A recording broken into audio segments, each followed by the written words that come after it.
What's good, Taurus? I'm going to pull a couple cards and tell you what I see in store for you. Thank you, Taurus, for always showing love and support on this channel, even when the messages do not resonate. I truly appreciate you guys. I hope that when you leave this reading, it sprinkles some good vibes throughout the rest of your day. So remember to only take what resonates, Taurus, and leave the rest for someone else. Let's see.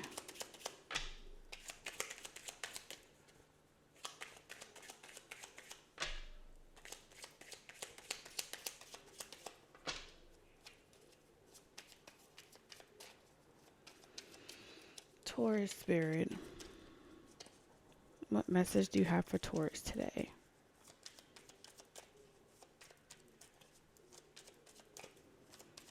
The Taurus collective, what message do you have for Taurus?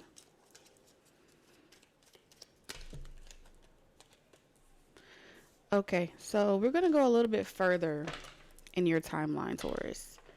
But before we go further into your timeline, I'm going to take you back. I'm going to take you all the way back. And I want you to go back as far, let's say your first soulmate, your first love, the first person you've ever felt a sense of like a spark with, the person that you knew from day one. Like, I'm going to spend the rest of my life with this person.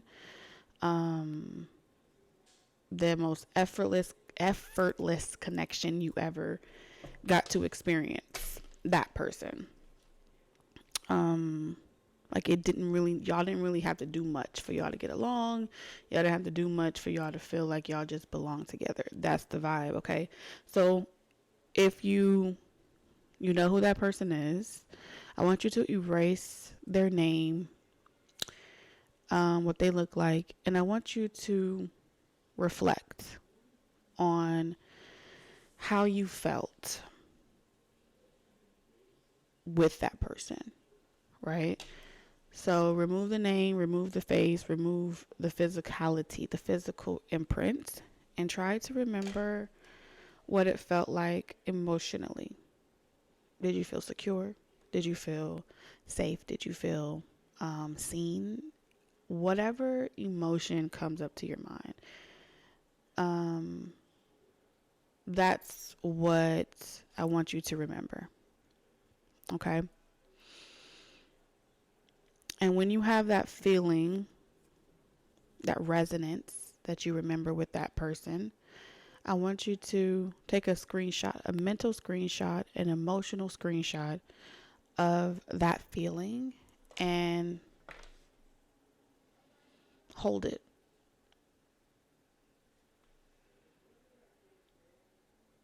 Let yourself feel it. Let yourself, experience it.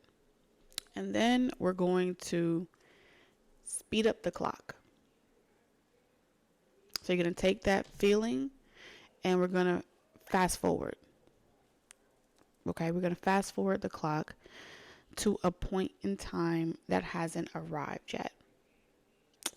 And that's pretty much what we're going to be focusing on, is what you're going to be feeling like when that time comes. Okay? When that relationship comes. When that person. Okay? Now remember, we're only taking with us the way we felt, the best we felt. Not the person, not their name, not what they look like, not who they are, but the energy you got to experience. Okay? And let's see. This relationship, this connection, this soulmate that is about to enter your life will feel like it needs very little effort for it to just be. Similar to your first soulmate. You will feel like you're not afraid. You should feel like you're not afraid to be vulnerable with this person. You're not afraid to be content in who you are around this person. It just feels calm. It feels genuine. And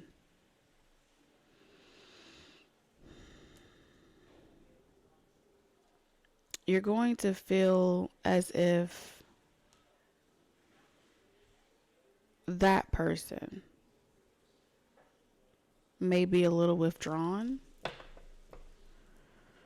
You know, like that person may be a little withdrawn to really be as comfortable as you are.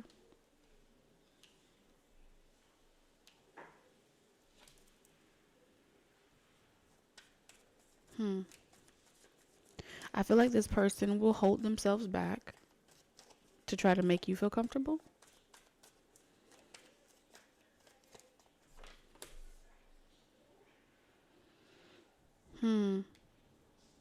I don't feel like it has anything to do with you. And it's important that you take with you what you remember from that first soulmate connection, because there's going to be an event or an experience that you have with this soulmate that's coming in. And it's like this person is asking you to remember what it was like with their soul, because there's eyes watching you guys, there's critics, there's people. You know that moment where you're walking into a room and someone's like, keep your eyes on me, focus on me, ignore the room. You know that moment when you walk down a flight of stairs and the person that you're about to approach, there's a crowd of people and that person's at the bottom of the steps. You're walking into a situation like that, and so this person is asking you to keep your eyes on them, focus on them, because they're already there's a lot of people in the room. There's a lot of people in the room, a lot of people are watching. But this person's not going to care what other people think. For a moment in time, you guys ignore every last single person that's in the audience or around watching.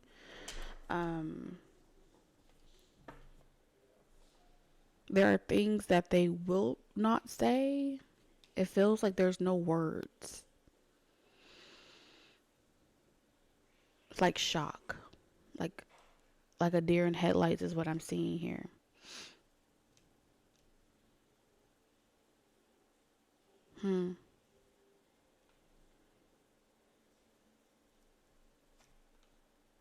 They're trying to conceal. They're trying to conceal something from you.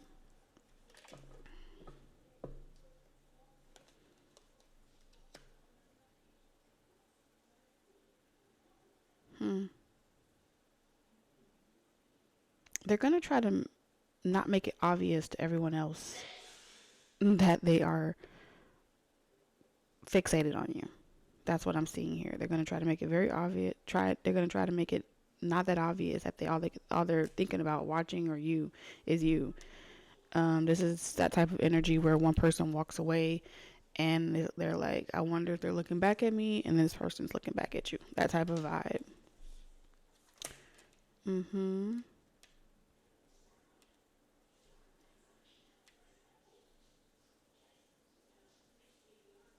If this is a business event, this person is trying to stay in character. There's something about trying to stay in character because there's an audience or there's people watching.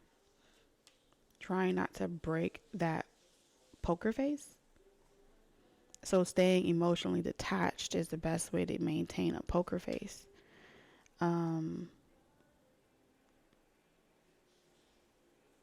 They're going to be talking very negatively to themselves in their head, like, what is wrong with you? Why aren't you saying something? It's like they're paralyzed with fear, you know?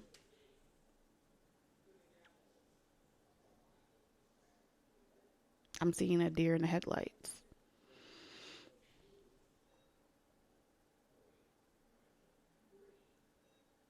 It's like their higher self is saying, please excuse my idiot brother. You know what I'm saying? It's that energy of their higher self pretty much saying, when this time comes, please excuse them. Maybe this person time travels. They travel a lot.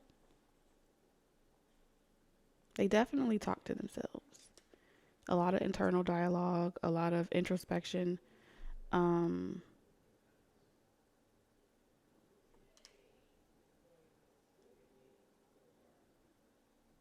So we're like skipping pages. The next thing that I'm seeing is like you guys laying in a bed talking about this moment that I'm describing to you and laughing about what was actually going through your heads, even though they weren't being said out loud. And this person is going to say to you, Taurus,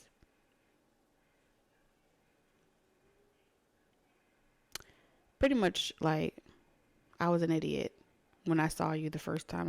I totally messed that up.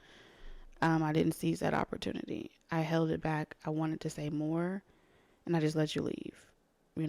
I let you walk off. So, some of you have already had that event where you meet a soulmate. Other people are so close to you that they're watching the interaction between you and this person, and there's a poker face type of thing happening. But it's like you shake hands or you say hi, but that's as far as it goes, and it's just like silence, awkward silence, where other people as well are kind of like, let's see how this shit goes, some of you guys could have already had that event that happened, and so you're coming up on an event where y'all are, I just saw laying in a bed talking about that first missed opportunity or that false start. It wasn't false. It was, it's the event that, it's the catalyst that gets this person to do their homework, do their research, try to figure out why they didn't seize that opportunity, why they let you walk by, why they let you pass, why they passed up this opportunity. And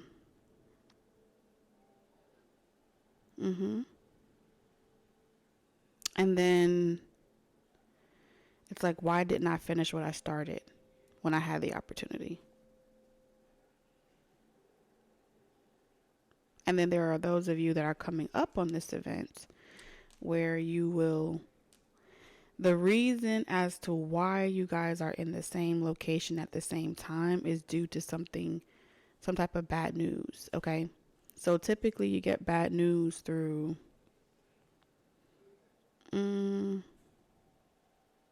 funerals. There's bad news through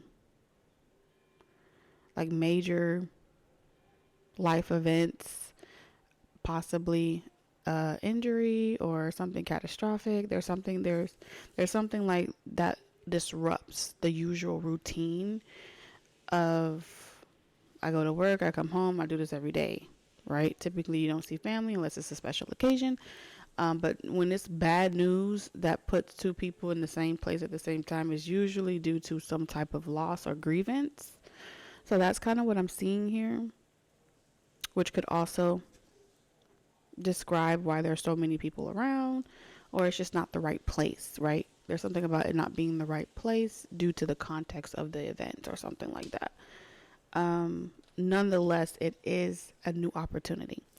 So this creates a series of events on your timeline that then opens up a new opportunity. And that new opportunity may be under the same pretenses. For some.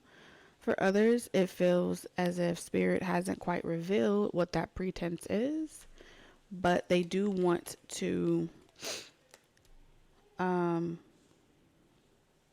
motivate you not to waste your time on dead-end relationships, motivate you to focus on your ambitions, to get your routines in order and get your affairs in order. Also, something to do with affairs. If these things haven't happened, if you had to get your affairs in order, you would do wills, make sure you had savings in order, make sure you had backup. So something about backing up your memory. So let's say you've gone 10 years doing the same routine over and over and over again, and you haven't really stopped to smell the roses, or you haven't stopped to save the memories that you've acquired so far. So time has been moving. You haven't slowed it down yourself to really enjoy the present moment. This is spirit pretty much saying, hey, take time to stop and smell the roses and store these memories. And the best way that we as humans store memories, we be still, you know. When we're at that family function, we sit down and we enjoy looking at each other's faces a little bit longer. When we have loved ones around, we're more in the moment versus escaping and trying to say, okay, I gotta go. So when spirit says stop and smell the roses, there's typically something happening in the future where your energy may be shocked to find out something or to experience something. And so you have no more regrets than you already have. This is an opportunity where spirit will say,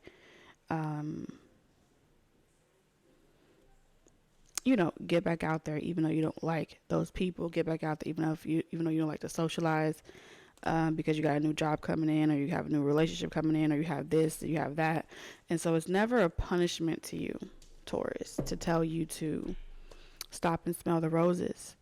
It is spirit's way of giving you inclinations around the time that you have on a particular timeline, and giving you the opportunity to close each chapter on your timeline in a way that heals all wounds, in a way that you feel is preserved.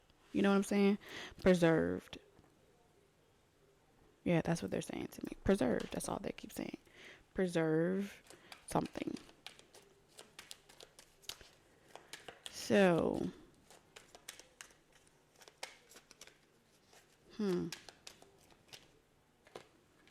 appreciation in reverse.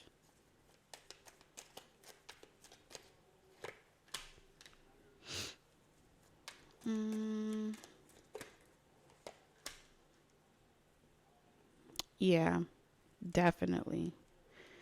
One thing that this person wants you to know when this happened is not that they don't appreciate you. It's not that they don't have feelings for you. They just have a very detached way of processing experiences, and it's just the way that their brain works, you know. They get sometimes stuck in the phase of making any decision, and it just comes off wrong, or it looks completely opposite of what it actually is what they're saying.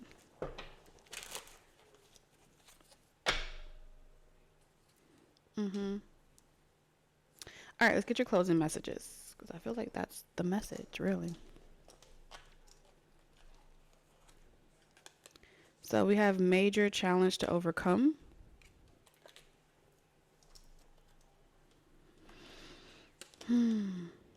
Dark woman, dealings or relationship with a woman with dark complexion or hair. Broken ring, parting of the ways in either romance or business.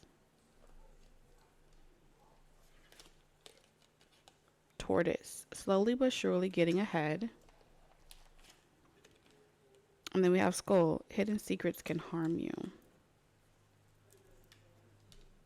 So I definitely feel like this is a future message from a soulmate of yours. Especially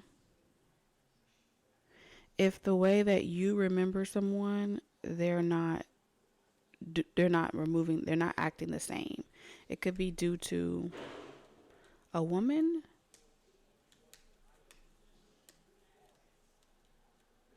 a breakup or some type of bad news.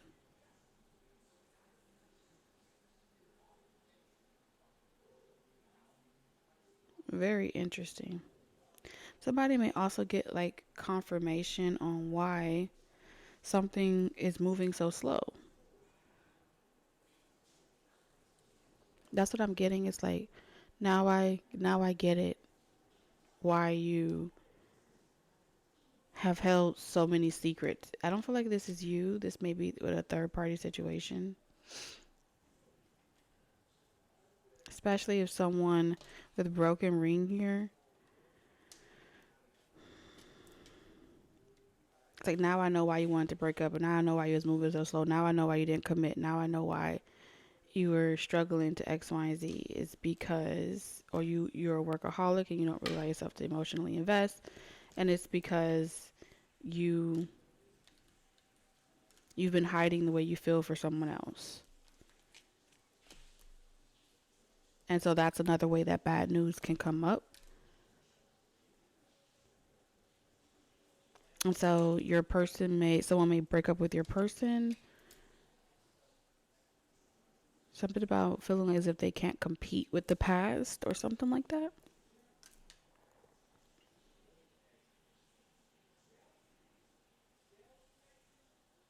Well, that's what I have for you, Taurus. I'll catch you in the next one. Bye.